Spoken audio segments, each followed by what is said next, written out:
गुरु कृपा कादंबरी टीका, भागवत की सप्तम स्कंद की टीका जो आचार्य की टीका है, सम शब्द की व्याख्या उन्होंने किया।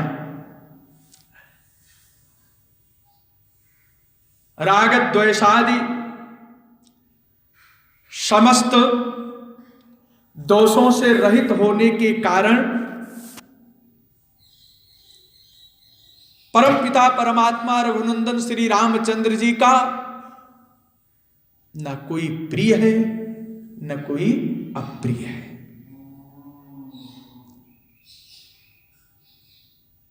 फिर से राग और द्वेष ये दो बड़े बाधक तत्व हैं जो भगवान की प्राप्ति में बाधक हैं, और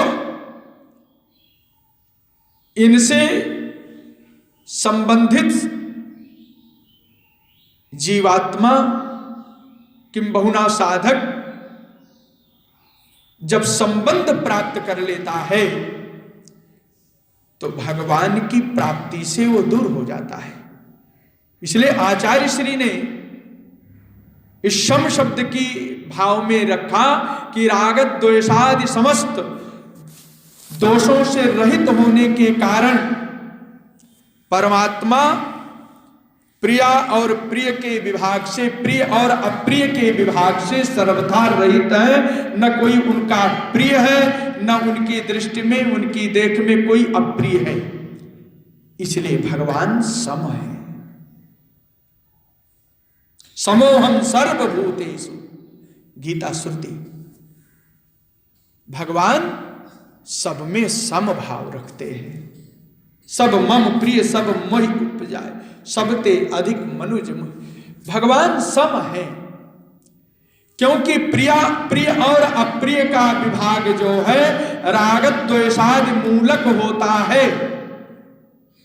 प्रिय और अप्रिय का विभाग ये अपना है, ये पराया है, ये अच्छा है, ये बुरा है, इसके प्रति घृणा, इसके प्रति ममता। तो ये कहां से? ये राग द्वेषादि मूलक होता है। निरस्त निखिल दोषत्वा देव प्रिया प्रिय विभागो ही राग द्वेषादि मूलकः तद भावात् समः श्री रामचंद्र।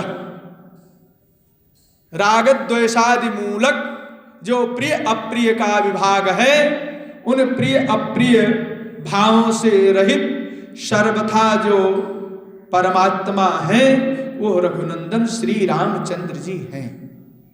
तो उनके लिए कुटिया कैसी बनेगी, स्थान कैसा होगा?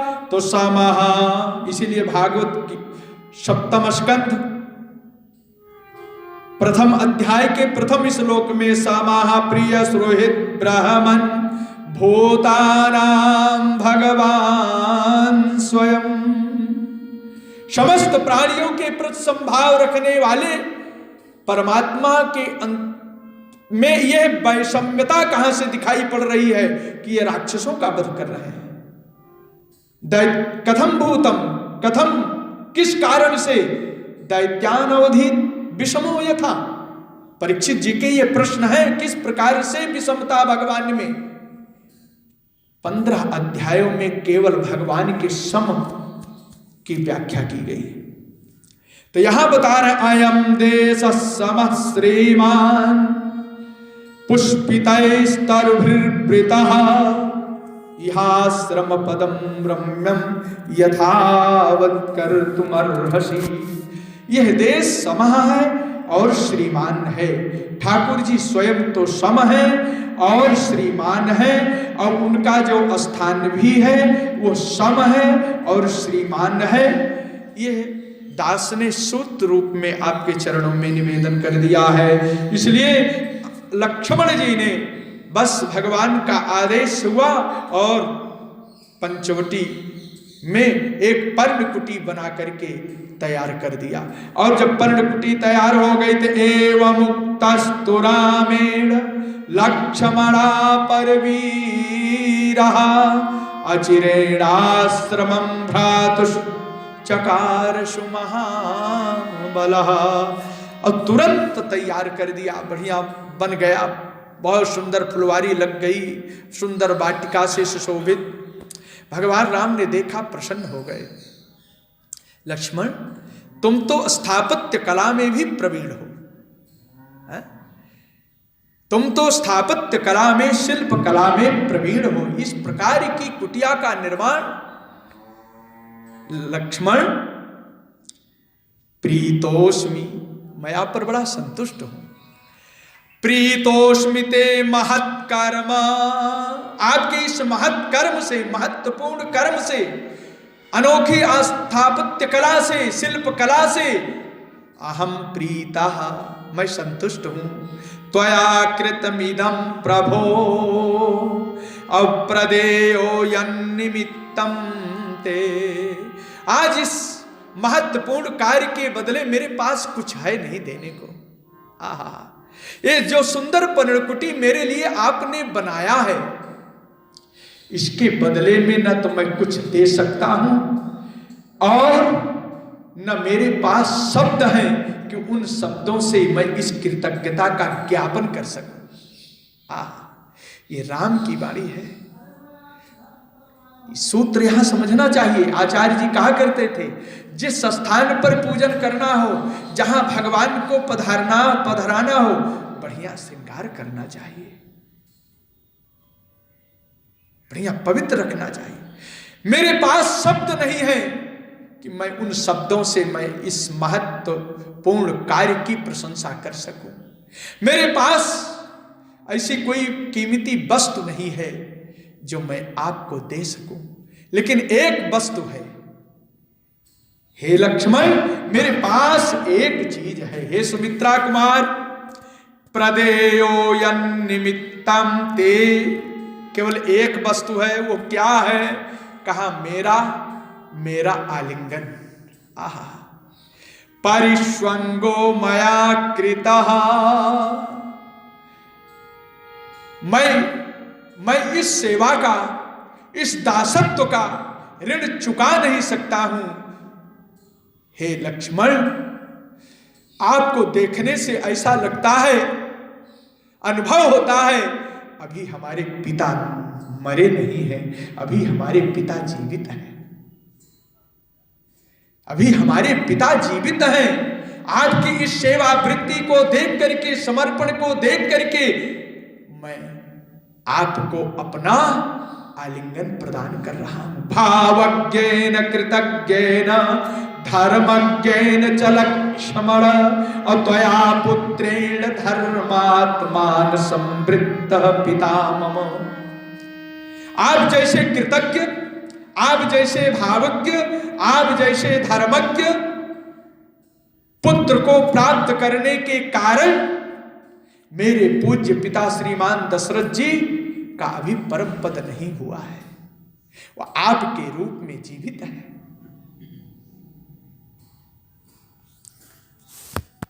बहुत सुंदर भाव है। एक सर्ग में पूरा महर्षि वाल्मीकि जी ने कम से कम 8 पंक्तियां हैं।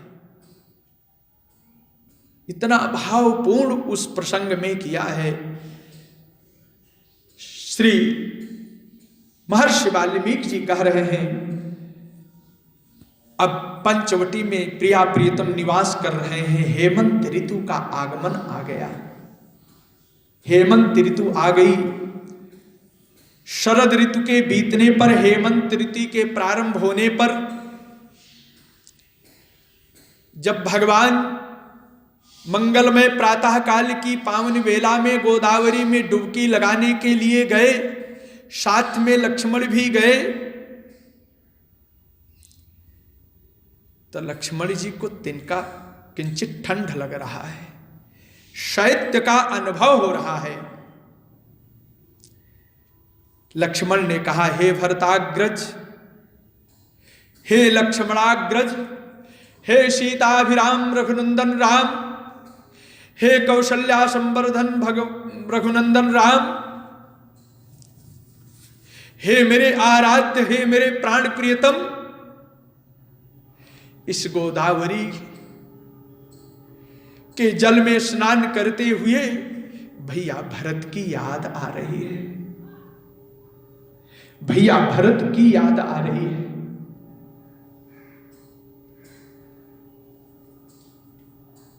भैया भरत सरजू में कैसे स्नान करते होंगे, इतना शीतल जल, इतना ठंड जल में भरत जी कैसे स्नान करते होंगे। भरत जी कितने त्यागी हैं, भरत जी कितने तपस्वी हैं, भरत जी कितने तितिक्षु हैं। राज्य का, मान का, जिनको अपने प्रतिष्ठा का,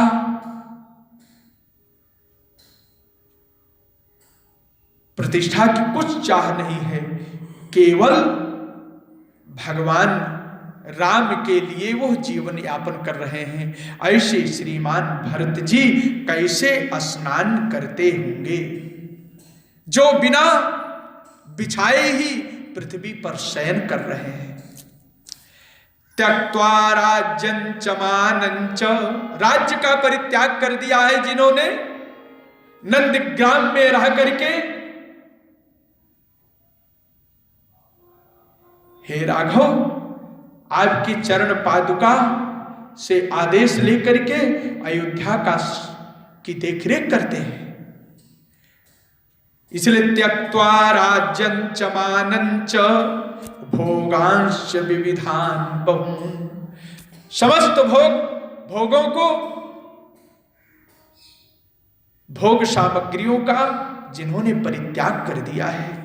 और तपस्वी नियताहार और शेते शीते महीतले, नियताहार करते हुए, नियमित आहार करते हुए, स्वल्प आहार करते हुए, इस शीत काल में भी मैंने सुना है पृथ्वी पर केवल शयन करते हैं।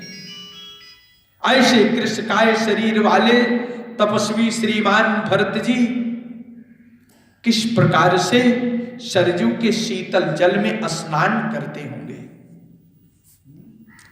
हे कौशल्यानंद संवर्धन, हे रघुनंदन श्री राम, भरत जी कितने सुकुमार हैं। और वह भरत जी जो दशरथ महाराज के द्वारा उपलालित हैं, सुख समृद्ध में पले हुए हैं, आज वो वियोगी जीवन लेकर के किस प्रकार से इस शीत काल में पृथ्वी पर शयन कर रहे हैं। हे मेरे राघव, हे मेरे राम जी, आपने भी तो भरत को बहुत दुलार किया है। आपने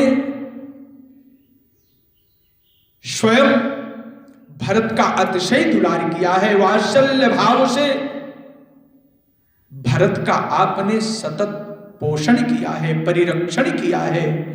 ऐसे भरत किस प्रकार से अयोध्या में रहते होंगे। सुख समृद्ध में पले हुए चक्रवर्ती सम्राट के दिव्य राजमहल में रहने वाले श्रीमान भरत का जीवन कितना त्यागमय है। अत्यंत सुख समृद्ध, अत्यंत सुख समृद्ध सुकुमारो हिमार्दिता। अब कथम तो पर रात्रेषु शरजूमवगाहते। अपर रात्रेषु, रात्रि के दूसरे पहर में, ब्रह्म मुहूर्त में किस प्रकार से वो जो है स्नान करने के लिए जाते हैं। श्री गोविंदराज जी महाराज ने एक भाव दिया है, उन्होंने कहा अपनी टीका में, केवल भाव दे रहे हैं, जिस प्रकार से नई परिणीता बहू, नई विवाहिता बहू जब ससुराल आती है, सास ससुर नाना प्रकार के संबंध में एक नया उसके लिए वो वातावरण रहता है, नया घर रहता है, नवीन स्थल में, नए घर में उस बहू को समझने में भी काफी समय लग जाता है।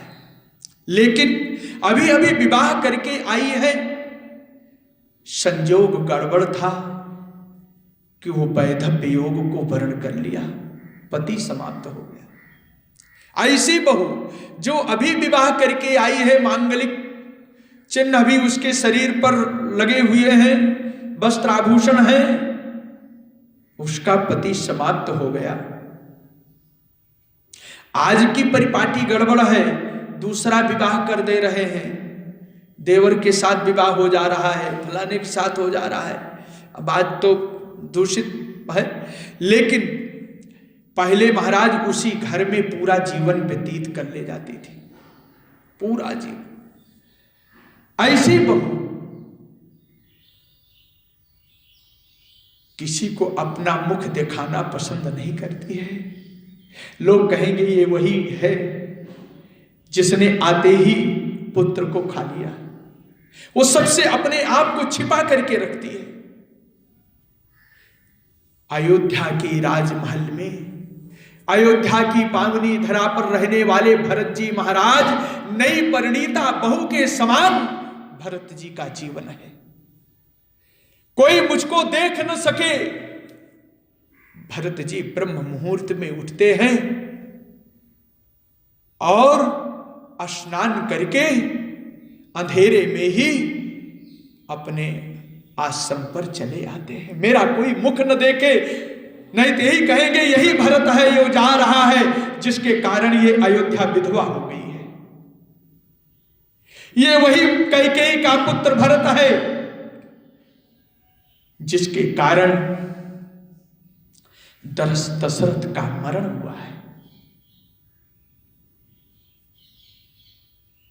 जिसके कारण माता सीता और लक्ष्मण ने भी इस घर का परित्याग कर दिया है। जन संचरण के पूर्व भी श्रीमान भरत जी स्नान करके अपने कुटिया में आकर के विराजमान हो जाते हैं। अपररात्रेषु यथा नववैदभ्याः स्त्रियः मनुष्य संचरात् पूर्वमेव मनुष्य मुख मनोलोक्ययन्तो गच्छन्ति तथा यमपि श्रीमान भरतः कैकेयी पुत्रोऽयं यन्निमित्त एवानर्थ इति जना वक्षन्तीति भीत्या अपररात्रेष्वेव गच्छति शरजुमवगाह्यते। शरजु स्नान करके सीधे अपनी कुटिया में विराजमान हो जाते। देखिए, लक्ष्मण जी को राम विरह का अभाव है और भरत जी को राम विरह का भाव है। एक भाव दे रहा हूं चरणों में। लक्ष्मण जी राम की सेवा में है, इसलिए लक्ष्मण जी को राम विरह का अभाव नहीं है। भरत जी राम की सेवा से दूर हैं, इसलिए भरत जी को राम का विरह प्राप्त हो रहा है।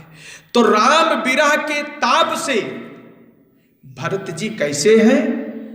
तापित है, संतप्त है। और राम के विरह से नदियों का जल भी तप गया है। राम के विरह से सरजू का जो जल है वो तप चुका है, गर्म हो चुका है। और श्रीमान भरत जी राम के विरह से संतप्त श्रीमान भरत जी अत्यंत संतप्त अवस्था को प्राप्त हो चुके हैं, तो ठंडी कहां लगेगी। तो भरत जी महाराज को शैत्य का अनुभव नहीं हो रहा है, लेकिन लक्ष्मण जी को शीतल जल के संपर्क में आने से, शीतलता के संबंध से शीतलता का अनुभव हो रहा है। तो वो कह रहे हैं कि भरत जी कैसे सहन करते होंगे। तो यहां दे रहे हैं कि यहां पर यह कहने का भाव है, नदियों के भी श्री राम विरह के ताप से संतप्त होने के कारण शैतल्य के अनुभव होने से अब भरत जी को ठंड लगने का तो कोई प्रश्न ही नहीं है कि भरत जी को ठंड लगेगी।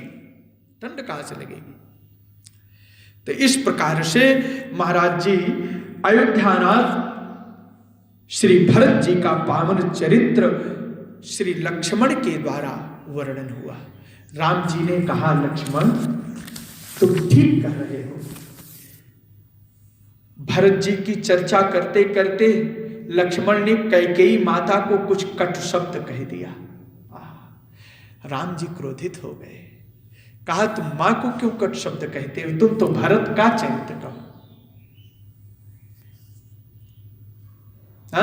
बालिशी क्रियते गुणाश्रयस्य भरतस्य वियोगो मसह्यमाना चांचल्यम प्राप्नोति। श्रीमान भरत जी के पावन चरित्र श्रवण करते करते करते करते प्रत्युत मेरा अंतःकरण, मेरा मन, मेरा सब कुछ भरत के चरित्र में रमण कर रहा है। इसलिए हे लक्ष्मण, तुम सतत भरत के चरित्र का ही ग्रहण करो। मैं और कुछ तो सुनना ही नहीं चाहता, क्योंकि मेरे चित्त में चंचलता आ जाती है जब भरत का चरित्र नहीं रहता है, और जब भरत का चरित्र श्रवण करता हूं तो मेरा चित्त स्थिर हो जाता है। तुम भरत का चरित्र कहो। निश्चित ही में बुद्धिर बना बनवाशे दृढ़ व्रता, भरत स्नेह संतप्ता बालिशी क्रियते पुनः, संस्मराम्यस्य वाक्यानि अप्रियाणि मधुराणि च, हृदयान्यमृत कल्पानि मन प्रहलादनानि च। भगवान राम कह रहे वो कब दिन आएगा जब भरत का दर्शन होगा। हेमंत ऋतु में भगवान भरत को याद करते हैं। वो समय कब आएगा जब भरत जी का दर्शन होगा, जब भरत जी का सानिध्य प्राप्त होगा। तार्पयित्वाति सलिलैस्तैः पितॄन् देवतानपि, पितरों का देव तर्पण करके, पितरों का तर्पण करके, स्तुवन्ति स्मोदितं सूर्यं देवताश्च तथा नगाः। इस प्रकार से प्रतिदिन भगवान स्नान करते हुए, देव पितृ तर्पण करते हुए रघुनंदन श्री रामचंद्र जी अपनी कुटिया में आकर के विराजमान हो जाते हैं। प्रतिदिन का भगवान का कार्य है। तब तक एक आ गई महाराज, बलाय आ गई भगवान की कुटिया में। वो बलाय, वो आपत बड़ी भयंकर है। एक महाराज आ गई, काली कलूटी, बड़ी भयंकर, भैरव नाद करने वाली, सुंदर वेश बना करके भगवान के पास आ गई। और भगवान के पास आई, उसका नाम क्या है बता दूं, वो शूर्पणखा है। भगवान के पास आ गई पंचवटी में। तदासीनस्य रामस्य कथा संसक्त चेतसः, तं देशं राक्षसी काचिदा जगाम यदृच्छया। यदृच्छया स्वतः अपनी इच्छा से आई है, विचरण करती हुई श्री राम के पास आ गई महाराज जी। एक बात यहां पर है, कंदर्प दर्प दलियान नयनाभिराम मनोभिराम रघुनंदन श्री रामचंद्र जी के उस मनमोहक मुखमंडल का दर्शन करते ही शूर्पणखा भगवान पर मोहित हो गई, भगवान पर मोहित हो गई, काम मोहित हो गई, कामानुरक्ति। शूर्पणखा की कामानुरक्ति को महर्षि वाल्मीकि जी ने देखा और देख करके अपने सुंदर शब्दों में